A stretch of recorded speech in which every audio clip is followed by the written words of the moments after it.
Hey, yo, it's me, Pops Van Marmalade, and you're watching the Comics-Related Madness Network. Uh-huh. So come get some CromCon.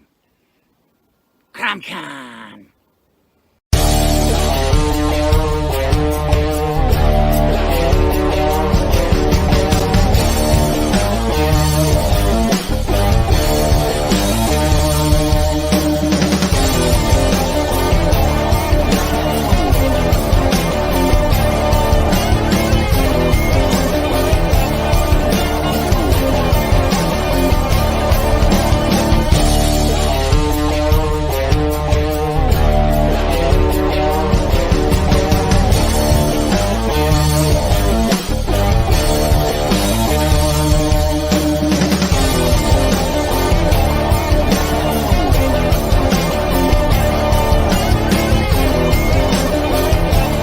Madness Entertainment Group presents the Madness Comic Network with original programming and additional comic-related content.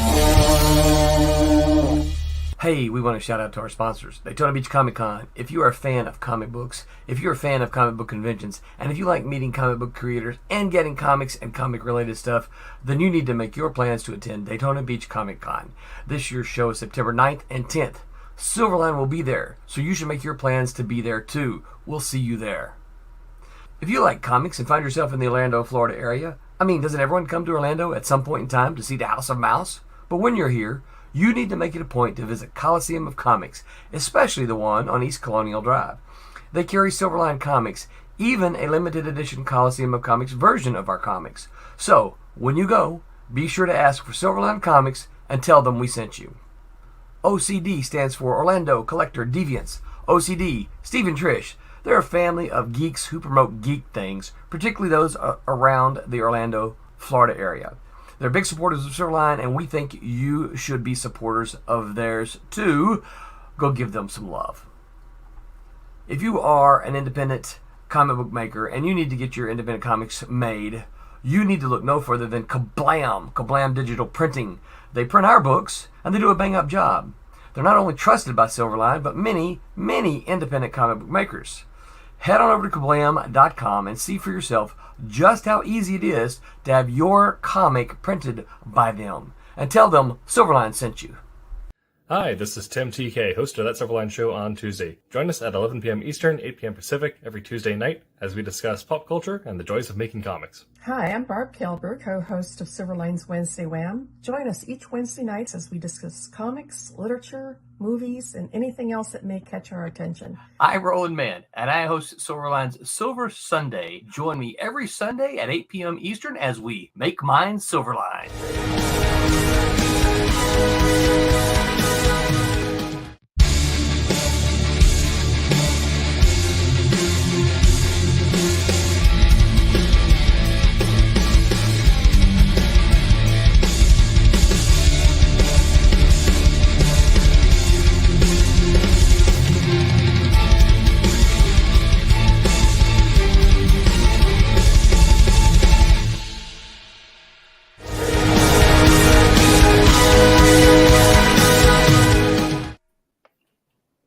Hello, Internet. Welcome to the One Show on Tuesday. I'm your host, Tim TK, and I'm joined, as always, by Cassisi Harris. Hey. Jose Fuentes. Hello. And David Rios. Hey there. Tonight we'll be talking about historical horror in comics. So talking about continuing our trend for the month of talking about spooky stuff, but how do you write spooky stuff while also tackling historical fiction, which is a whole other bag of cats. So we'll be discussing how all those genre elements work together and how best to pursue each one of them. Did you just say a bag of cats? Yep. We're going to talk later, Tim. All right. I do have some housekeeping before we get into that. We do currently have a Kickstarter running, so I will go ahead and throw on that promo.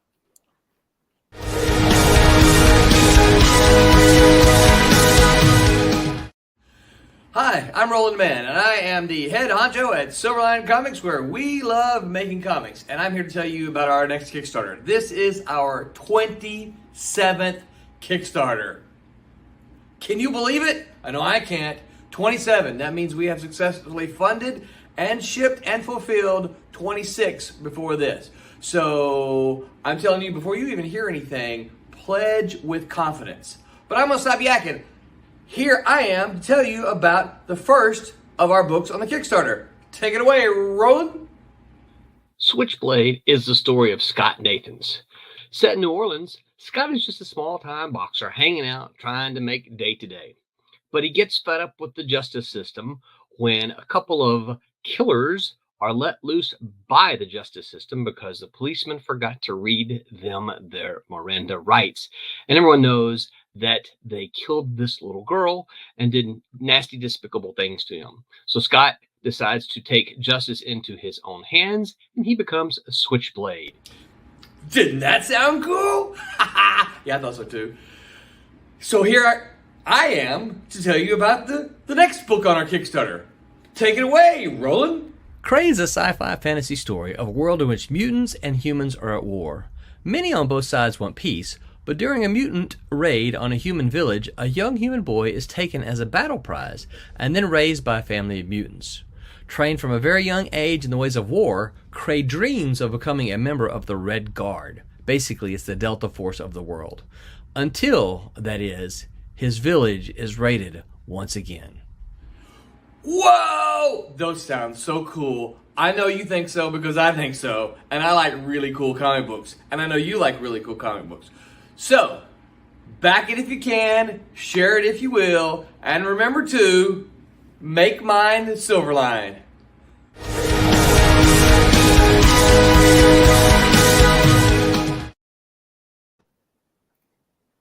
We have two comics out now. First and foremost, Roland's videos are always amazing. Right. So that is currently going on a Kickstarter. Just type in Silverline on the search bar and you'll find it. Currently it has 18 days left to go, only at 18 backers. And the pledge this time, our goal is a little lower than our normal. Only looking for 1,750, and we're already at 476. So go ahead and get your pledge in now, because it's probably going to fund fairly quickly. Yeah, and I did the pencils for cover B for Cray. That's dope. So we'll see that in a second here. But yeah, this contains two comics, Cray 2, Switchblade 3. I did some of the marketing for Cray. So it's a comic that I enjoy pretty much, very much. And we do have the standard assortment of packages, variant covers, digital only, as well as add-ons as well if you're looking to get additional stuff thrown onto your package. And we have Jose. You said he did cover B for Cray? Sure did. Very cool. Sorry, is that?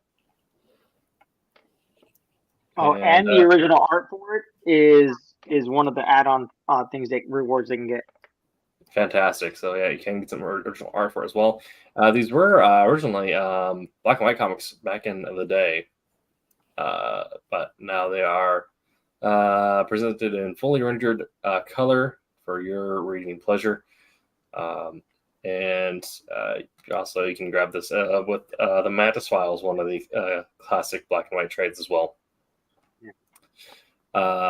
Not too much else to talk about these ones, other than you can also, if you wish to, throw on Wolf Hunter as an add-on if you want to.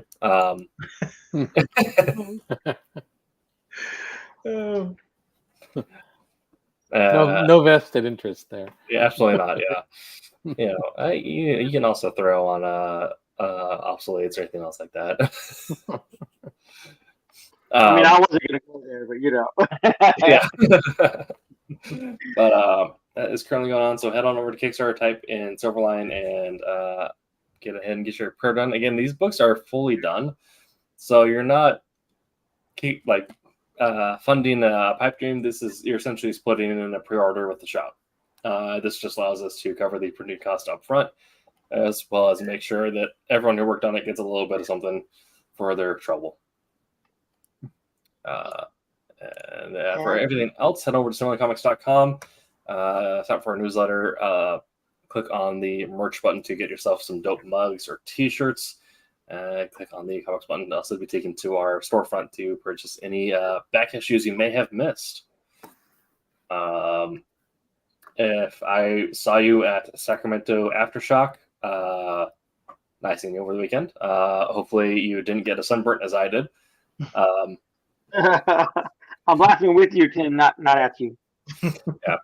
Specifically, it's just my back. Got everywhere except for my back. Everywhere else is fine. However, I don't even know what a sunburn is. That's fair. I do know I have a new blacklist, which I will tell. Do not stay at the America's Best Value Inn in North Highlands, California. I shared a video to my TikTok and YouTube shorts earlier. It looked like someone was thrown through the bathroom door and just kind of plastered over it. It happened. It happens. The walls look like they were oozing, and fairly certain there are bed bugs on there because my back is a mess right now. So that gnarly. That was Aftershock, fantastic. Halloween gift. Is that what I'm hearing? Oh my gosh. Yeah. But yeah. Gotta see Death Clock Aftershock. I don't know if anyone remembers Metalocalypse. Oh, yeah. Yes, yeah. Oh, that's nice. That's nice. They're dope. They're great. Yeah. Does anyone else have anything, any housekeeping they need to promote, anything like that before? Like Death Clock, the Dunkin' Mills coffee. Yes. Kind of, okay. Coffee, Thunder Horse. Yeah. I love it. That's great. The original creator still does the vocals for it too. So. Oh, that's nice. That's cool. There was no mass casualty event at the show, so it wasn't quite true to the cartoon, but nice. Yeah. As far as open air music festivals, that's like I think a top 5 band for me to see in that kind of venue. But I can't even tell you the last concert I went to. No, that's not true. No, it was like 5 years ago or something like that. We went to Disney's Epcot Center's Food and Wine Festival. I got to see Boyz II Men sing. Nice. Like, I don't care what nobody says, that counts. And Boyz II Men are amazing. There you go. Okay. Like I said earlier, tonight's subject is on historical horror. So this is a combination of writing historical fiction and a horror comic. So we'll be going over kind of what the genre as a whole looks like, and the different things that are either adjacent or can lead into it. Some like certain things that may be right on the nose, as well as things that are in like umbrella but may not necessarily be what you would think of. So I guess first defining the genre. Being someone who exists in this space quite a lot, it seems very apparent to me, but also I understand that it's a very niche genre, so a lot of people may not spend a whole lot of time in there. But horror itself is a very loose genre because some horror is jump scary, some horror is more just like creepy and kind of like usually like raise the hairs on the back of your neck. Some of it is more body horror and things like that. And we spent quite a bit of time last week discussing what a horror comic is, but adding in any sort of historical context to a horror story and then putting it in a comic, in my mind, makes that historical horror. So a really good example of this that I currently just got through is Study in Emerald, which is essentially Sherlock Holmes and Dr. Jekyll versus Cthulhu in Victorian England, Regency England. That's a comic? Yes. How have I not heard of this? Let me get something pulled up here for you. And it's written by Neil Gaiman too. I've been enjoying it quite a bit. Here we go. Let me. I know it sounds weird, but I'm a huge Cthulhu fan. Like I freaking love Lovecraft stuff. Yeah, but this is a fantastic comic. I'm reading through it. Not exactly, a some body horror, but for the most part, it is just kind of like the classic Lovecraftian. There's a monster that you can't really see, and stuff is happening behind the scenes, and gives you like an ick that just kind of creeps on you as you continue reading in. You good at dirty? That's freaking awesome. Yeah. The other thing that usually comes to mind, which is something that not a lot of people may make the leap or the connection to, is a lot of Doctor Who is historical horror. And again, not a lot of it is gore based. A lot of it is just kind of that slow acre that sometimes jump scares. But just because you inject sci-fi into something doesn't mean that it's not historical, because you still have vampires in Pompeii, right? Yep. So it still hits a lot of the classic tropes to make it a horror story and also make it historical fiction. So is it historical fiction if the period it has historical significance, or does there need to be a linking event to make it historical fiction? So there's two different ways to go about that, because historical fiction already has two different major subsects. One is alternate reality historical fiction, or alternate history, where something has completely diverged. So this is something like Doctor Strange and Mr. Norrell, where the introduction of magic during the Napoleonic War has created an alternate timeline. So it's still dealing with the Napoleonic Wars, but it is a completely separate timeline with only magical events going on. So you get an idea of there's no real major connects that share an overlap, because it's a completely separate timeline. But you still have a bunch of historical context in there to ground it in a sense of time and place. You also have Go ahead. And then you also have secret history, historical fiction, which is the idea that there is an event that happens in our timeline which has not been discussed, or has not been, it is something that like what Wolf Hunter is, where it is set in our timeline of World War II, but it's dealing with spy wars in London that didn't really happen. They're fictional, but are designed in a way that they match up with events in our timeline 1-to-1 to kind of create the illusion that this is a secret timeline. The idea that this train that left London to go to the port at this day at this time, both happened in real life as well as in the story. But then the stuff that happens on that train is the secret history of the spies fighting each other and stuff like that. So I guess my question is, so let's say I set a horror movie, like today, I make a horror movie that is in the 90s. Yes. There's no event that connects me, but I can see blockbusters. I can see a whole bunch of things that remind you of the 90s.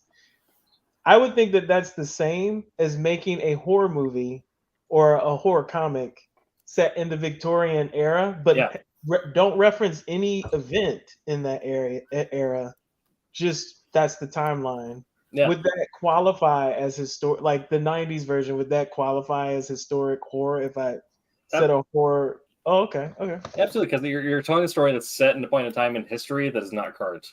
Okay. But it's still within our scope of reality, either if it's an alternate timeline or a secret timeline. It's still within that scope of something grounded in.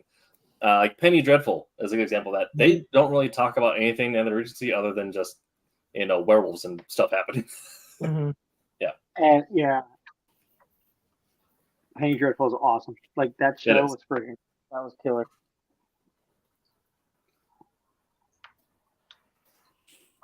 Okay. So I'll open it for it. So kind of setting the groundwork here. I know Jose has some history with this in particular, but for everyone in the panel here tonight, what is your experience either consuming or creating materials that could be considered historical fiction or historical fiction horror?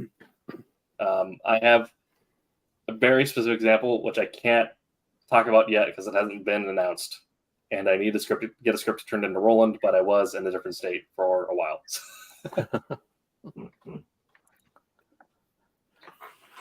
Well, I'd have to say, not from a creating standpoint, but more from a consuming standpoint, is some of the things like the it's different medium as well, but like the Abraham Lincoln Vampire Hunter. Yes. That's the first thing that comes to my mind. Just here's the historical aspect of it, but you have all the other elements that are hidden that obviously aren't in history, and we know it's a work of fiction, but they have a lot of good setup and a lot of potential that this stuff could have happened.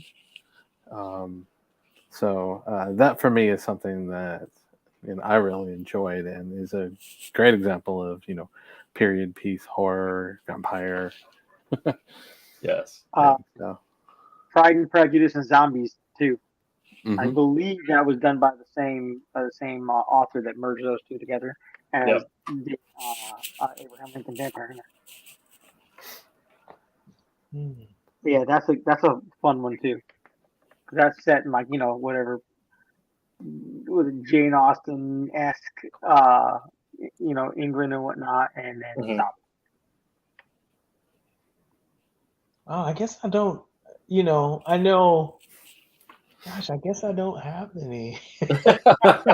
I can think of things that I have not watched that have historical context in horror, but I haven't watched any of it. And then I think of but time travel would not be considered. It could be, because it's the idea is that you're still within a historical context. It's just you're creating a historical science fiction or historical something like that. Because Doctor Who, it's very much still wrapped entirely in the historical setting it's in. The science fiction is more or less treated as either the MacGuffin or the carrot on top, but most of the time, all the set dressing is based in the history. Right. Because I guess Quantum Leap, a show like that, would completely in different ways. Maybe sci-fi crossed with even horror sometimes, I guess. Yeah. Episodes, but yeah, sort of like a. Well, Quantum Leap had a few interesting, I don't want to say per se horror and whatnot, but very, very especially the Halloween episodes that they put out. You know what I mean? There were a few that were actually pretty interesting. It gave the insinuation of horror without actually doing any extra. Yeah. What was this friend's name? The hologram guy. Well, that shouldn't have been here. That wasn't in the files and whatnot. And all of a sudden, there's a ghost there. That's classic. Yeah. As far as me, like I said, I have a thing that I'm currently writing right now, which I can't really discuss openly. But I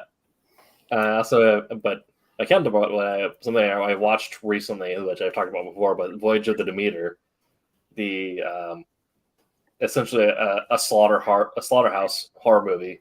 This idea is that it is a body horror or gore horror, but just set in one setting. So if you don't know your horror movie subtypes, that's a slaughterhouse movie, something like Saw, where it's a single setting body people movie. And it was, it had its issues. I thought there's some stuff with the pacing that I would have liked to punch up, or things I would have liked to keep hidden until later because I thought they showed Dracula too early. But overall, fun movie, but a good example of a historical horror. Right. Trigger warning: not only does the dog die, the dog gets absolutely demolished. So, if you don't like watching the dog die, it's that's all for your I Am Legend people out there. That yes, right. Or John Wick. Oh yeah. I feel like the dog dying is kind of the conceit of John Wick. So like you know what you're getting into when you Right. I just saw like the old, what was it, 2000 movie with Mark Wahlberg called Shooter, where he was a sniper. That one, he went after the people, and the reason why they asked him why he was doing it is like because they killed my dog. Yep. Clearly, if you take out somebody's dog, it's time to throw down some retribution on people. Just so you know. Absolutely, yeah. That's evidently how things have to go down. Yes. All right. So I'll kind of discuss the genre as a whole at the top. Something that is very important for any sort of historical setting, but to different degrees, and Cassisi already kind of touched on this, which we'll get into, is the importance of research, both for setting and for atmosphere. I'll kind of dip my toes into it from the start, but kind of like how Cassisi mentioned, you don't necessarily need a specific historical event to be historical fiction. That you're doing more so creating, researching into is to create the atmosphere of your setting. Whereas something like with Wolf Hunter, I had to have specific dates and times for my events. So research still plays an important role for both things, because either you're getting details for plot elements or getting details for the setting and the atmosphere, and making the story feel accurate and honest. So I don't know. Speaking of our experiences, Jose, you didn't mention that you had also created a Gothic Western. Gothic Western, yeah. Yeah. Experiences. Yeah. The first issue was just like set up for the idea like it's a Western. It's not. There was nothing Gothic-y or horror in the first issue at all. But like once you start getting into like the second and third issue, and all of a sudden it's bringing out more things. Like there's a Haitian witch doctor witch in there, and just like playing off some like Indian, Native American like folklore and supernatural Native American stories and whatnot. Yep. That's what I like. And I blame that on role playing. I blame that on Deadlands. Another game Western Gothic, like Weird West game I play tested called Dark Trails. I helped play test with that with some friends, and that was pretty cool. But yeah, it plays under that whole kind of like genre that I like. But like I said, I called it Gothic horror because I really like the idea of like introducing like vampire-y stuff and like some of the like the basics. Like there's like a whole thing where the main character Chance, he gets hit with this powder, basically starts hallucinating, and he envisions the entire village coming after him as zombies, and they're not. It's just him playing off his hallucination. But yeah, just like I don't like I said, gore. Like we had mentioned, the gore stuff with the blood splattering everywhere. That's not really my cup of tea. Mm-hmm. Anytime I can incorporate, like I said, the more elegance, the more, like I said, Gothic style of horror, I'm all for putting that in, as opposed to like blood splatter everywhere. Sure, yeah. I'm a fan of all forms of horror, but my favorite is definitely the more cerebral, or the more the haunting feeling of a good setting and a well-paced story. Down to Feel actually gets more of the, haunting vibe or horror vibe that, gets the adrenaline going. But when I watch something that is, maybe this is just, I already said before that I'm a fan of hypergore. That's one of the reasons why I like the Warhammer universe. But I like hypergore also just like in basic action or comedy. Like, for me, it has a weird effect where I find body horror and something like that to be almost comedic because it is so outlandish. So I don't know if anyone's to get this game where you get a bunch of people together and you're watching Saw or like Final Destination or something. If no one's seen it for the first time, you start taking bets on like how people are going to bite it. Or no, sir. But it's definitely different vibes. But yeah, it's so weird. Would you call? See, this is why horror is so confusing to me. Mm-hmm. So when I look at a Stephen, let's take like Storm of the Century, right? Or let's not even let's take The Mist, right? Yeah. So what makes what makes it? I mean, I guess The Mist and the creatures in the mist are kind of the scary part, but I thought like the sacrifices in those and feeling the dread of the sacrifice in both of those make it scary. Yeah. Not like a monster or like this I don't know, impending like event. It's just the like the horror of the sacrifice that has to be made. But is that considered horror? Yeah, I mean that's I don't know if that makes any sense. So that falls into something that's along the lines of, I mean, The Mist is technically monster horror, but that concept or some things like that can fall more into the ideas of like psychological horror. Okay. There's I already mentioned last week how we have the inverted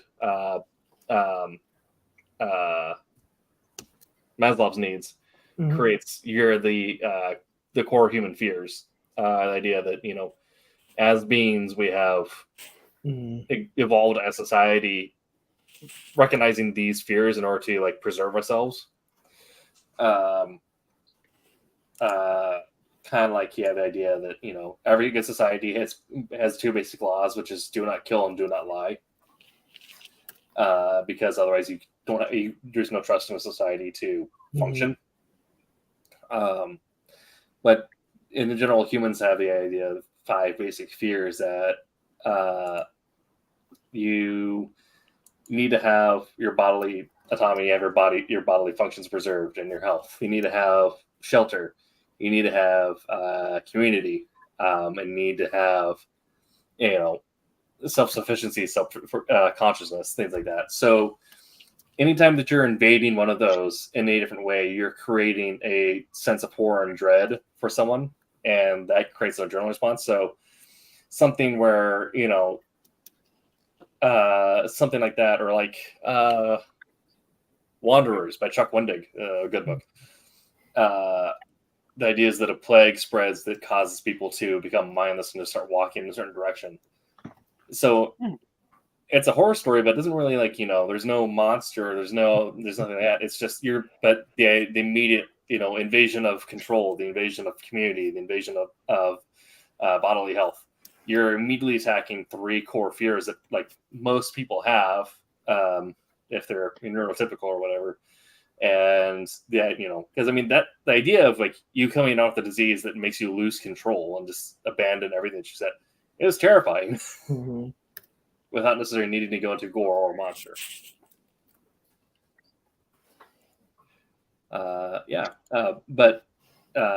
And you can do something like that in a historical setting, like a lot of stuff now, like Stranger Things. Classic horror, monster horror type deal, but it's set in the 80s. And a lot of stuff now is kind of following suit, getting set in the 80s and 90s, because that's a lot easier to build tension in a world without cell phones. Yeah. But they also do a lot of really good set dressing there, and getting the setting right and the their research was a little easier because it's the lived experience of the writers, but also they had to look up, that region of the United States that they were sitting in, making sure they got the town layout right, and what the culture there would have been like, and then using their lived experience as research to, the vilification of D&D, Satanic Panic, skateboarders and metalheads and gym jocks, like going through and then also getting the right clothing brands that are accurate for the time and the right styles and the right haircuts. Yeah, VHS tapes and CDs, you throw those in, you automatically date it. Yeah. Floppy disks, yeah. Yes. Right. Yeah, does it Kung Fury? They have a moment where the guy walks into a room and the dude throws on a Nintendo Power Glove and throws a floppy disk in the computer. Like, I know where we're at. Oh my gosh, I haven't seen one of them in a long time. Yeah. Still has his. Okay, Jose. So you still have your Nintendo Power Glove, even though you weren't. I don't think you were alive back then, were you? I was, but no, I didn't have a Nintendo Power Glove. We did have the Super Nintendo Duck Hunt add-on, with, like the laser pistol. Oh, gotcha. Yeah. Yeah. I remember a Nintendo with the Duck Hunt, the OG Nintendo, and you had to go in the back and flip the thing from like auxiliary to TV in order to play games. Yeah. So, my first system that I ever played anything on was a Commodore 64 with Commodore 64, the tracking ball and all that. Yeah. But yeah, like, so that was one of the things in Stranger Things that like definitely like set, because it, I grew up in Indiana, right? So to me, the setting with like where they are, like the small little town and whatnot, to me that just reeked of my hometown. Just like the idea of everyone kind of knowing each other and everyone kind of being all up in everyone else's business, no matter where you came from, whether you're the jock / preppy kind of people, or you were like the lower class, losers and whatnot. But like that, like as soon as I watched that first friggin' first season, and it was like almost being back home. But it also was very reminiscent of Stephen King, the original Stephen King's It. Mm-hmm. You know what I mean? Which also gave me hometown feelings because of just the tone of like the town, the small little towns that they were a part of in that story. You know what I mean? So I get what you were saying, that you were talking about doing your research. That doesn't just involve like set props and like time period things. That includes like the emotion and the feel you get from a particular town. Like you go to a place and you see houses in Florida are different than houses in Indiana. Like that's just straight up, right? Almost all the houses here are cookie cutter, but in Indiana they have a lot more character. You know what I mean? They're put together with wood frames and stuff like that. Down here they're put together with concrete, and whatnot. But if you go and you see houses of that nature, you know what I mean, and you're from the Central America or Northern America, Northwest states, Northwest. I don't know. Is Midwest. Thank you. Midwest is the word I was looking for. Northwest is where we're at, because CC and I are at. That's what I was like, wait, that doesn't sound right. But like it definitely puts you in that like vibe of like feeling for the characters and the environment. You know what I mean? The environment is like so important. Be it movies or comic books, like you're in the tone you're trying to portray, like the environment means everything. Mm-hmm. Mm-hmm. It's really interesting that that you have that view. I am kind of on the flip end of that. I've been in California the whole time, so that whole Indiana theme and all that is completely different. But I'm also quite a bit older than pretty much everybody here. So for me, when I see things like like Stranger Things and all that, the stuff that comes back is the fact that I grew up as a teenager in those times. So all of my references, all the references that they're doing, in the malls and all this, it's just that is that that's all stuff that I grew up with. Same period, same everything. So that's more the way I look at it when I see that. But definitely. So David, does that mean then that you were rocking the mullet and short mustache at the time, or? No, well, I did have embarrassing long hair. I actually have a credit card that still has a picture of me with that. And it was more short in the front, so it was mullet based, but not like Roland. Roland pulled it off. I mean, Roland had the full mullet, yeah. Roland had that au naturel mullet going up, feathered hair. Yeah, so man, I used to like gel my hair, so like my hair would be like a little long. I'd want to like comb it back, and I put so much gel in my hair, it's like concrete. Like I look back at that now, and I'm like, oh man. Yeah, I can't do that anymore. I don't have enough hair to do that. That's the joy of being a 90s kid, though, is I still wanted long hair to get like the Shaun White, Tony Hawk vibe, but you didn't style it, just kind of let it fall where it lied and then threw a beanie on it. There you go. Yeah. So we kind of discussed quite a bit about researching to build atmosphere. And the only note I'd add on to that is if you're researching for specific historic events, it kind of follows the same suit as if you're like researching something for, a paper assignment or anything like that, where you're just trying to get the facts onto the points, but don't let that belabor the story. I've said this before in earlier things, is that for every historical fact you get correct, you get a buy-in from the reader. So for each fact you get correct, you can fudge in one thing. So if you're like, we got the exact engine and layout right in this vehicle, we're going to fudge the brakes. Right. Yeah. Or things like that.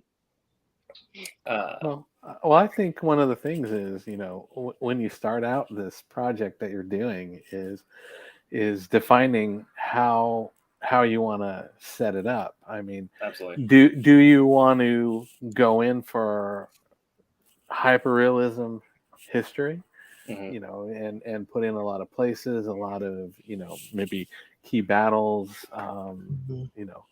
stuff like that, or do you want to keep it more an overtone of the area, but maybe a little more lighthearted on the history?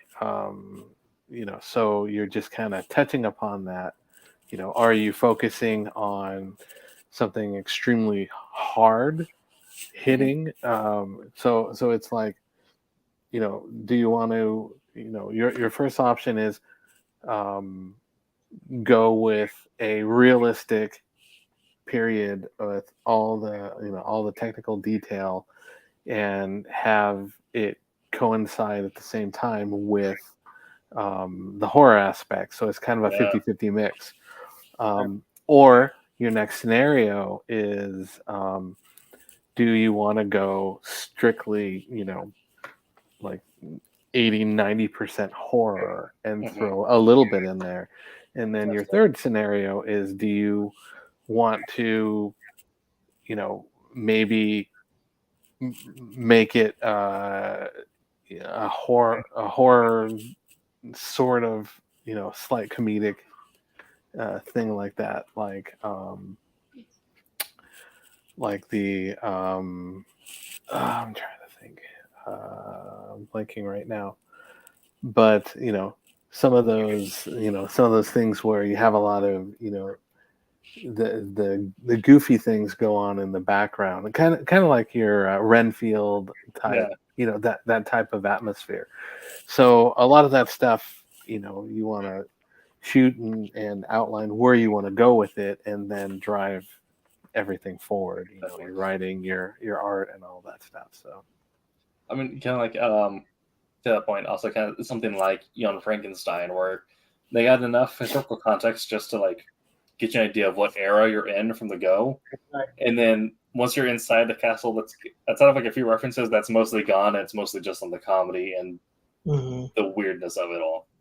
Yeah, it's essentially a dark comedy. It's basically just the comedy, but with some horror aspects. Great, all those different tones are fantastic. I mean, they can be pulled off. I showed Young Frankenstein to my kids early when they were little. It's a family tradition to watch that during this particular season. Yes, but did the kids run around going Fallblucha and have the horses going? Oh, but I would, and they would go. Good.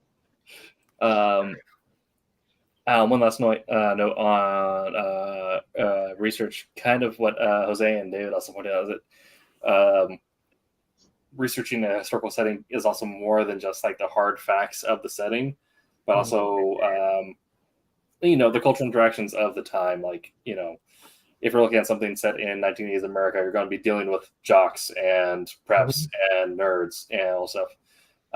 When I was writing Wolf Hunter, I had to look at like, how did commissioned officers feel about nobles? How did nobles feel about commissioned officers? How did the English feel about the Romani people that had moved into England? Things like that. And you don't necessarily let that drive your story away from you, but you use that to give your story an accurate texture to it, essentially. All those little things will add texture to your story to make it feel more real. So when is Wolf Hunter gonna get Gremlins? It's a fast moving train, right? Shouldn't there be Gremlins? We don't have Gremlins, but we do have a Nazi who's really good with piano wire. Okay. I mean, he's super, right? Yes. All right. So we kind of talked about. Oh, good. I was going to say another source that I really like that they did with was, if you think of Supernatural and the Roanoke. The Roanoke episode and all that stuff.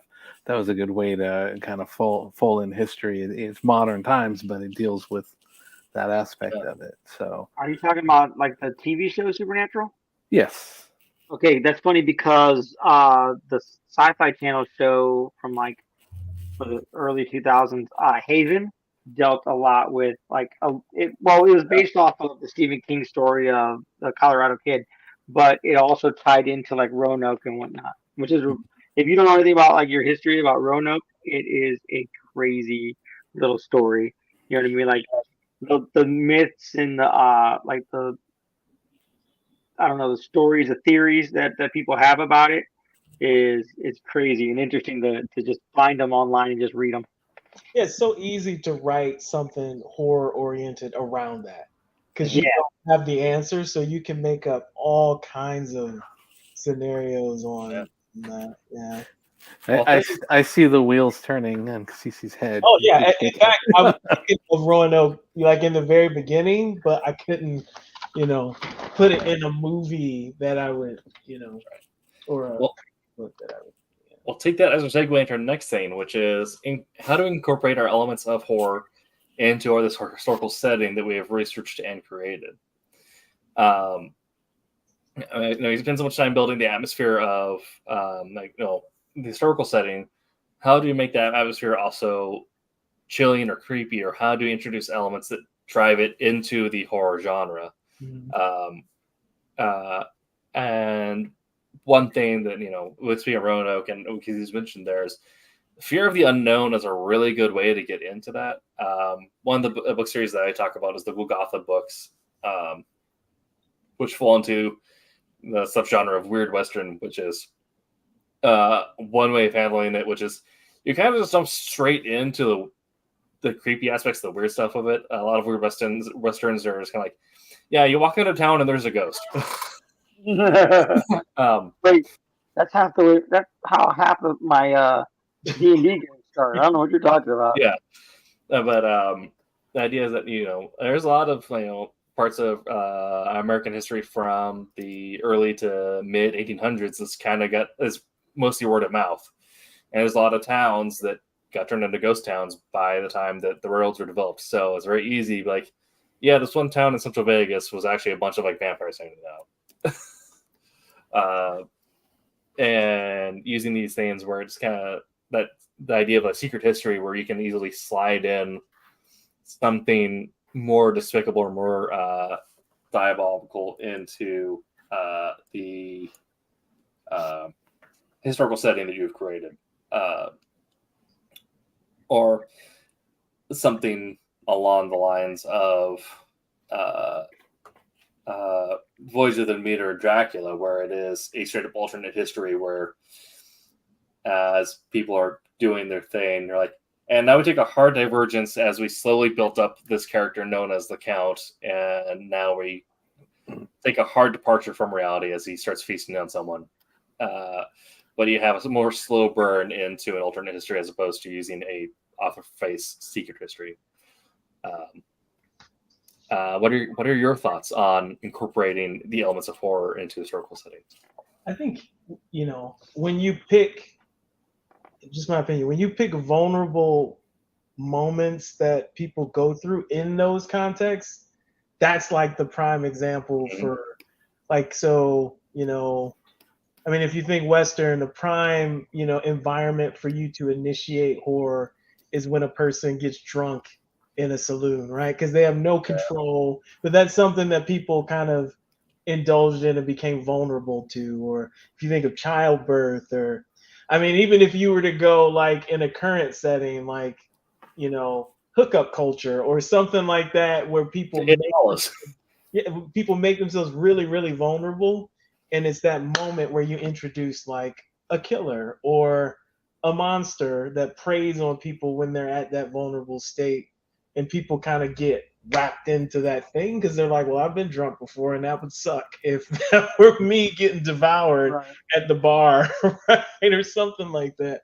And I think every period has those events, right? Like, whether it's like opium, I don't know. Yeah. Every period has like an indulgence kind of event or something like that where people can get kind of wrapped up, vulnerable, and then the thing happens. Like, yeah, well, it's modern horror now still, but like the movie It Follows is about if you sleep with this person, you will die. So it's jokingly called STD from hell.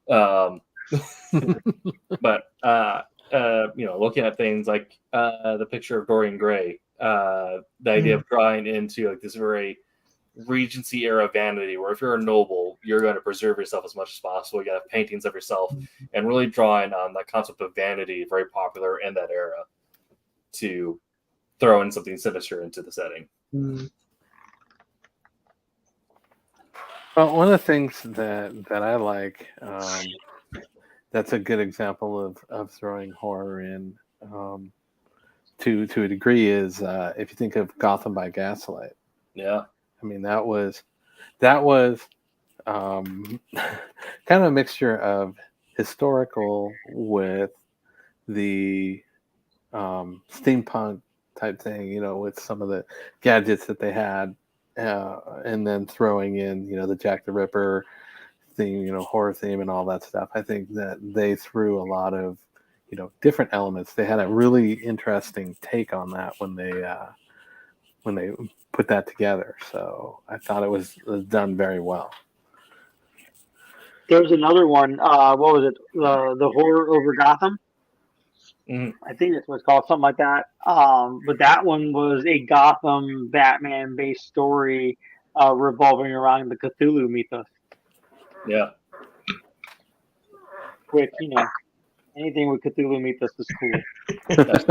I did link you the trailer to Colorado Space. Yes. I'll check that out after. Yeah. It's based off the Lovecraft story by the same name. But one movie that kind of came to mind thinking about all this also is the movie Overlord. It's a few years old at this point, but it's the zombie World War II. Yeah, essentially, I know that. It's Wolfenstein the movie. Yeah. But the idea of you're taking a vulnerable moment where, the middle of combat is going to be either your bravest moment or your weakest moment. Yep. But also dealing with the fact that like these guys are being taken. Some of these guys have been taken prisoner, and other ones are trying to break them out from one of the cruelest and most evil regimes to ever exist. And so you have to like touch some things sensitively because real people are affected by it. But you're showcasing the absolute depravity of things. We're showing it's the kind of idea of like the same thing like Frankenstein, right? The monster isn't really the bad guy; it's the people that made the monster. And kind of doing that same thing where you're compounding the psychological terror of combat while showing that these people are so monstrous that they have made monsters out of other people. Right. And the way you're handling those metaphors upon metaphors while also making it visually interesting and hitting several layers of cool factor, right? To still make it entertaining and still make it a movie that you can sit through and, at some points feel like you need to barf into your popcorn. That's the one I saw with friends, and we did get a little toasty that as the classic gore movie type things, right? But even then, there's some moments where like, oh, that is intense. There, what was it? Dead Planet or Death Planet, whatever the Grindhouse ones from Quentin Tarantino. The zombie one, that one definitely like hit me like, ooh, that ain't right. Definitely. Like that was a weird one for me. And I like zombie stuff, but that one hit me like, oh, that's just not right. Another one. Anytime you can, like I said, add in any of those, those, like you said, those typical fears and whatnot, like the fear of loss of control or area of effect, I guess, like not being able to escape. You know what I mean? Yeah, loss of shelter or loss of community. Yes. Yeah. Anytime you can add those to any story, no matter what genre or whatnot, you're instantly going to get like suspense. You're so instantly going to get people like kind of on the edge of their seat because like in any story, like I don't care what story it is, in any story, you know what I mean. You're definitely going to have that, like the hairs on the back of your neck stand up. Or children. If you put a kid and make it scary, it is on like. What is it? Pet Cemetery. That is a frightening image of a kid with a scalpel. Like that just messes with you. Or if you lose a kid in a movie, man, that just messes with you so much. Right. Right. That's like, yeah. I mean, like Chucky and Children of the Corn, right? Because like, the Corn for sure. Yeah. For like as the human animal, like our children are the continuation of our shelter, of our community, of ourselves. So when you in some way violate that, you end up like hitting everything all at once. And then when you turn that into the monster, it is. Oh yeah, and this is good too. Bugs are a thing. I don't know if that's just wired in the human condition, but for some reason bugs are like Here's something that will absolutely keep you up at night. Jose already can't sleep, so this is gonna be fine for him. So all of our fears are but the reason why we have Maslow's pyramid of needs and why when you invert Maslow's pyramid of needs, you create the pyramid of fears. Is because humans do have some level of genetic memory, just because that is what allowed us to survive for so long. And something that we have been like taught to avoid in the past is something we don't fear from. That's why some people are afraid of deep ocean, heights, different animals, things like that, because those are things that would kill a lot of people in the past. There is a current theory that the reason why we have a fear of bugs is because there is some light anthropological evidence that there used to be massive man-eating spiders back in like pre-Bronze Age times. I wouldn't doubt it. Yeah. I would. Huge. So we had Steelobs running around eating people, and that's the reason why a lot of people don't like spiders. You mean like on Godzilla's? On King Kong's Monster Island? Yes. Yeah. So, biblically, there is the Leviathan. There's the Behemoth, right? Yeah. And so, like, if it's in the Bible, then why not the fact that it's everywhere else? You know what I mean? Yeah. Yeah. I mean, that was like, my favorite thing is also the R&D is that, the Megalodon and Leviathan were like the two descriptions of the same thing. Mm. Yeah. That's crazy. Yeah. That's another thing. Bugs don't bother me. Like, it doesn't matter. Like, I don't care. I'll pick a bug up, right? But the idea, just like Dave said, King Kong skull, and the idea of a ginormous bug, like eating my head, or a ginormous worm, like eating my head. Like, no thanks. But like the idea of bugs, that doesn't bother me. I used to pick them up. You know what I mean? We used to take ants and have them pinch our finger and like carry them around to people. Ooh. Yeah, I think it's putting them at the same level, whether that's in quantity and overwhelming you, right, or size. The minute that you put an insect on the same physiological kind of setting as a right, just terrifying. I mean, it just to think what they could do, like what they can do, tiny. Yeah, right. An ant can lift 10 times its weight. So like, ginormous ant. That was a legit, obviously it was enough of a fear that they made Universal movies for praying mantis. Yep. They made it for a giant ant. Yep. You know what I mean? What was it? Them? I think it was called Them or something like that. It was an older movie. Just like these giant ants walking around and whatnot, running into like power lines and whatnot. Mm-hmm. The old movies where they brought out the tanks to take them out and stuff. And then all of a sudden the praying mantis started flying. Oh man. Yeah, no, because they don't have any they don't. There's no consciousness. They can just without any, just eat you. You know what I mean? You're just not a thing. Yeah. To them. And have you ever seen a praying mantis eat? I used to have one. So a fly, a bug, whatever you get, palmetto bug, they will grab it and within their like pincher claw thing, and they will, no matter what, it doesn't matter which way it's facing, they'll turn it around and eat the head first. Yeah. Mm-hmm. Always eat the head first, and they cut through that like the hard shell of any bug with like knife through butter, like just chop, and there's like, now imagine that thing ginormous, right? Mm-hmm. That's good. Cut through everything like nothing. Yeah. Classic Jeff Goldblum movie. Was it The Fly? Yep. Hitting on so many things, all those fears, but also they turning yourself into the monster as well. Mm-hmm. Yep. And then teaching moments. So this is how flies eat. Yeah. Yeah. It's gross. Yeah. Don't forget the really obscure movie. What is it? It's the snake movie. It's like a bunch of S's. It's like yeah. My grandmother was so afraid of snakes. And one time she came over and we had that movie on. She couldn't be in the house. That's so bad. She had to leave the house. Wow. Yeah. And kind of taking that as another segue here. One of the things we mentioned last week is one of the ways to make a really effective horror story is to find something that people relate to and make them afraid of it.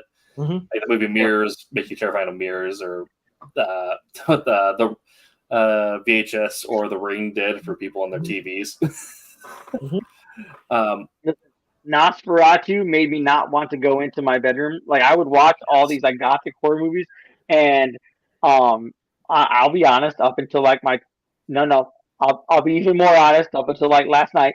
I will reach into my room and turn the light on first, and then walk in. Yes, well, that's kind of the point that I'm the one to ask here is. Obviously, with historical horror, that can be a little trickier because you don't necessarily have all the same tools that we interact with on a daily basis that you could play on turning those against the reader. You know, the idea of like, you know, you can't turn someone's TV into the bad thing because you know we're talking about in the 1800s. I don't know. Portergeist did. Portergeist turned it into the bad thing. I was afraid. Not in the 1800s. Right. So in a historical setting, how do we then find those relatable tools, those objects that we can infuse with the horrors that we're trying to attack with our story, essentially? Yeah, like you said, like the everyday things that like people, what is it? Like you said, the mirrors. Like you look in mirrors, you know, you're gonna see yourself. But what's the old adage? You know, don't look in the mirror for so long, otherwise you'll stop seeing yourself in it. You know what I mean? You'll start like you won't recognize who you see and stuff like that. Like I know it's meant to be like a whole moral story, but like you can definitely take that and twist that into like, you know, its own like a horror style like thing. The idea of like parallel like universes and whatnot, even then.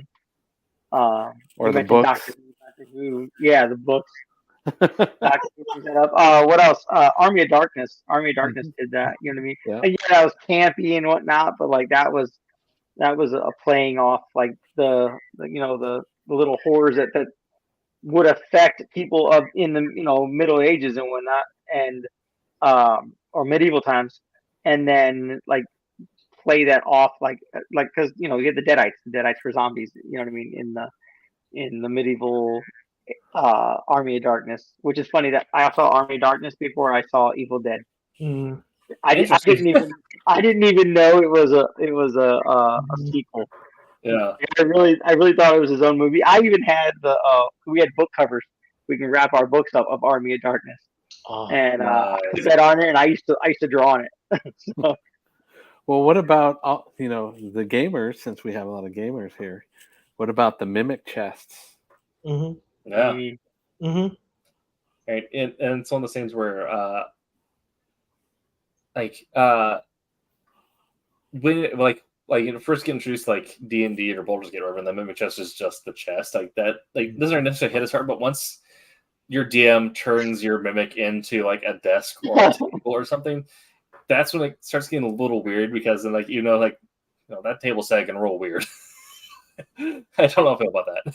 I don't know. I know you said, you didn't think we had a lot of things to work with. I think when you go into historical periods, you have so many tools to work with to create like a horror-based situation. And the further back you go, it feels like the easier it is to do, because it was such a it was less scientifically we note it as less scientifically driven period. So when you start thinking about the mysticism and the stakes for even a simple thing like to get sick is like you could just turn that whole scenario into something that is so much bigger than you could in a modern the closer you get to where we are now, the kind of it doesn't really pick up the same as it would then. Or the idea of, I mean, think about it. Sickness could mean that you're possessed back in the day. Sickness could mean that you are then going to affect the town back in the, it's just, you could, even the tools that to say doctor, like that in and of itself could create a whole horror story, because this doctor cures people in this way. Like, I don't know. I feel like you have so many tools if you just start going backwards to create. Just do a little bit of research. It goes a long way to like really find all those like little super superstitious things that like they were created for a reason. Like you would put up about the whole about the mirrors. You know what I mean? It was superstition. I know the Jewish community had this thing where like when people die, they cover the mirrors up, right? But like all those like little, and I don't want to call that superstitious because it's their beliefs, their traditions and whatnot. But anybody that looks at that is gonna see, oh, that's just people are paranoid, right? Throwing salt over your shoulder, all those little things and whatnot. But speaking of someone who's like in the community, like even we like you have those weird things where like even the community recognizes that it's kind of weird, but we just do it anyway. It's like right. my grandfather passed and he put a stuff over the mirror. Like, why? Because it's the whole tradition. Yeah. Well, You know I don't what I mean? know. Like, I know when I moved into this house, there is up in the attic this little bunny. It's like a stuffed bunny toy, but it's creepy. Was that there when you moved in? Yeah. So it's up there. Oh and nobody goes near it. Nobody touches it. Still there. It just stays there. It's still there. Yeah. Oh yeah, Child's Play. Play. Weird. When Child's Play came out, no doll, nothing. Like it could not even exist in the same space. Those little My Buddy things, that was I don't know if that promoted sales for My Buddy or tanked it, because that I could not be around that at all. That was so effective. That was my old daughter, when she was little, had a Sleep and Snort Elmo, right? And Sleep and Snort Elmo. And then see, that's stuff though. Does that talk and growl? No. Okay. Well, the Sleep and Snort Elmo, like if you laid it down, like, oh, I'm tired, right? And it would start snoring. That thing creeped me out. I threw it in the closet and it was sitting up. And I put it on everything. I couldn't walk by that closet with, I'm tired.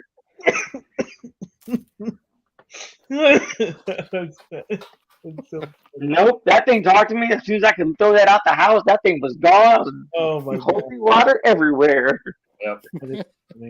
Yeah. I mean, the reason I brought that up is because, we don't have to think the same. Like, you can't make something that's afraid of your phone back then, but like you can, but still finding those universal things that you can still attack, like sickness, like dolls and stuffed animals. The game Darkest Dungeon deals a lot with shadows, and like the dark is where the evil lies, and that kind of thing. My favorite ancient way of making something way more terrifying than it needs to be. Have you guys heard about the Japanese toilet ghost? No, but that sounds terrifying. I don't even. So this is an older idea, but it got modified into towards the things go on, because it used to be that like you go out and like into the woods and poop, or into like the designated room of the castle or the inn where they do that.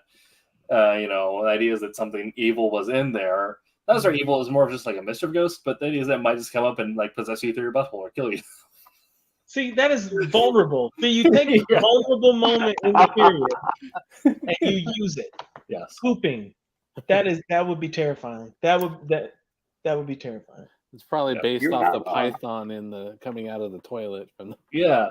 And like, there's like a bunch of like things like figure out like where that idea came from, but it's one of those weird things where you find this old idea, like even back then, people still interact with this thing that we deal with now. So if I'm trying to make a modern reader afraid of this thing that was set in the 1800s, what's this commonality that I can attack? That is a legit thing. They actually made a manga about it, about the toilet demon ghost thing. I bet you it's amazing. If it's a manga, it has to be true. Yes. Oh my god. That's what I think about like a lot of like Japanese and Chinese mythology, or their superstitions, is that a lot of deities or spirits were mortals who had been deified or in some way like ascended. Like Susanoo was a great warrior, ended up becoming the god of the storms or whatever. So, in some weird roundabout way, that means that at some point someone got such a weird rap, like when you die, you're going to possess people's buttholes. Yeah, right. Valid. That's your gift. Yeah. You will ascend to that. That's the See, now Kasisi will never go to the bathroom the same way anymore. I'll go. Holy water. That thought. I will always have that thought.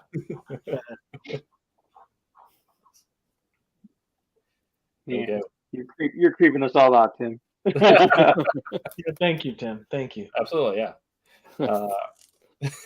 That was his goal. Right. Today or tonight on the stream, we're going to make Kasisi afraid of his toilet. Oh my gosh.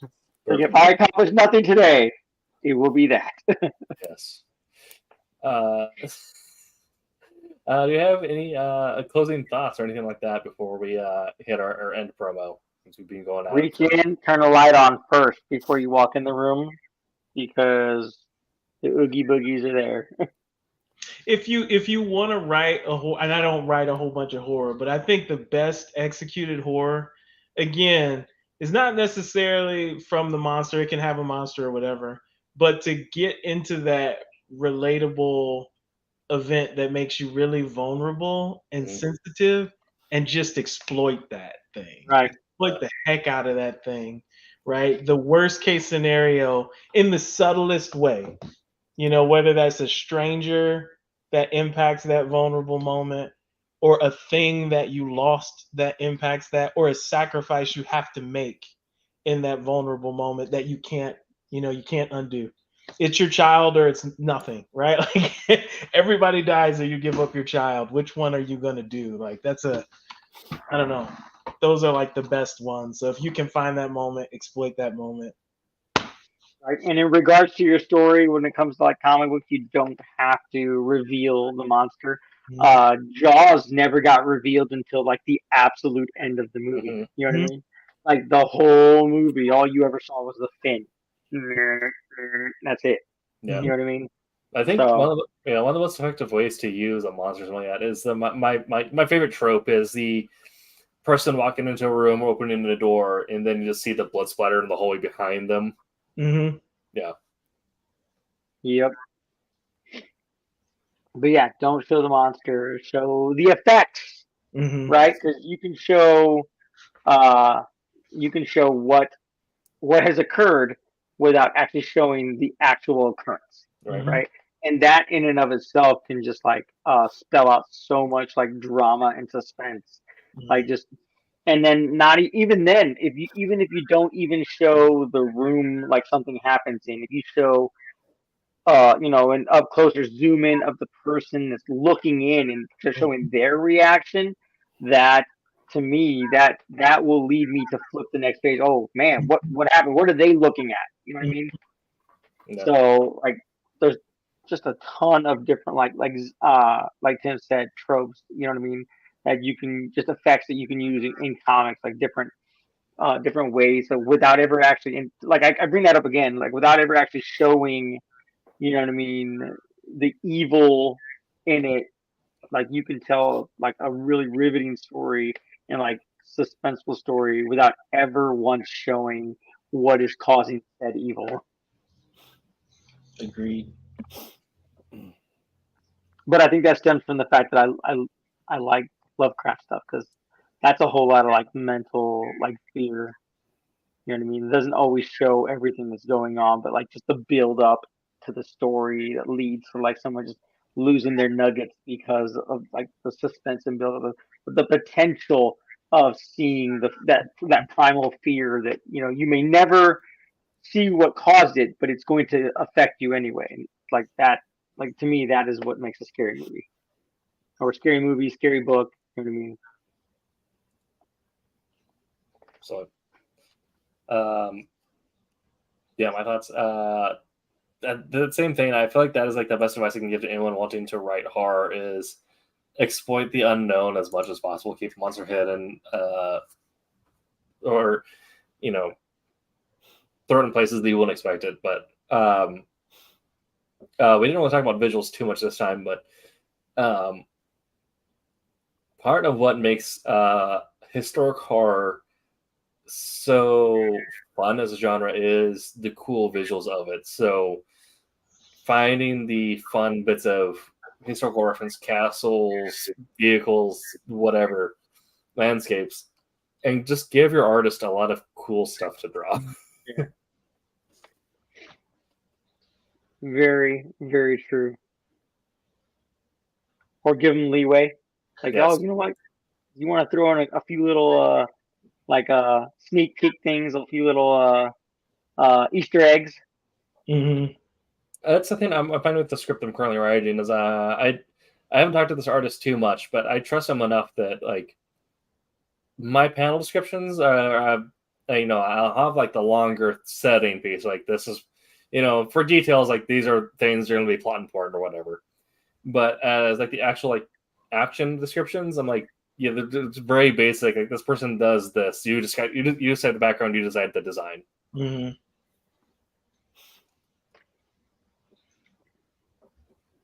Yeah, and embrace the scary. The scary is cool. Absolutely. Anytime you can get those nerve endings going and whatnot, get that adrenaline pumping. You know what I mean? It can only be a good thing. Absolutely. I like it. I like it. Yeah. I guess actually, a note on pacing. Don't always be at a low note. Like, don't think that if you're doing a slow burn, you're always going to be at a low note, or don't think if you're doing like a hard out the gates, like a Weird West or Gothic that you need to like stay at like a high the entire time. You pace it like you would a drama or anything else like that, like have highs and lows, because you want to pull the reader in and then blast them and then pull them back in and then blast them. So end every page with the cliffhanger, but sometimes that cliffhanger is more dire, sometimes it's more psychological, sometimes it's you're watching like the last panel of a page is watching the knife like right in front of someone's eye, essentially, that classic moment. There's some other stuff you can do that's kind of cool, like misdirection. A good example, or at least I think it. You guys may think it sucks or something, but a good example may be you're following this storyline, and there's the big thing about the monster that comes in and kills things, and then you find out in the last panel or so that there is no monster, that the guy standing next to you is the guy that's killing everybody, and it's like, where did that come from, Yeah, and, the pure evil coming out of this guy and all this stuff. So there's really cool stuff you can do, and that also plays into what Jose's been talking about this whole time is not showing the monster. So you're having the hint that there is a physical, grotesque monster, but you really got your normal looking guy that's just truly evil that's doing it all. And here's your shocker, stuff like that. So cool that's stuff. because it works. Like it's, I mean, if it's been used so many times, like not like overly so, but like it just plays off like your basic, like I say, your basic primal fears of the unknown. Tim mentioned that last week and this week. It plays off that unknown fear that you don't know what's in the darkness. You know what I mean? Yeah. So, absolutely. I mean, and another classic misdirection that if you are including a monster, but you also misdirect sometimes, the classic Lovecraftian approach, right? The secret trade or anything like that, where you're investigating something and you reach out to subject matter expert, and the last moment you realize that they are the cultists and you're the sacrifice, and then you immediately hit with the idea that you had no control the entire time. You've been lied to the entire time. Betrayal is really but finding ways to play off of betrayal or surprise like that, where you're wanting to hit that idea of how can I make someone feel so betrayed that they feel like they have lost all control over their life? How can I hit that loss of control fear?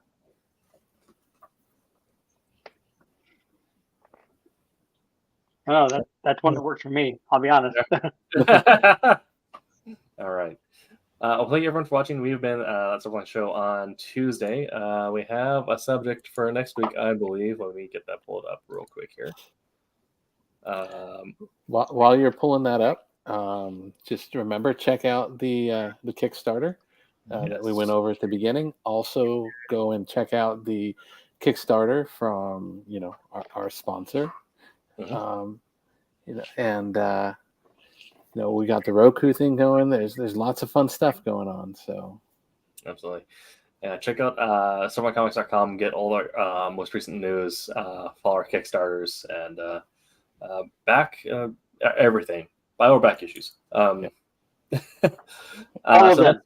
Every single one. Yes. Next week, we're talking about promoting horror comics. How do you market a horror story?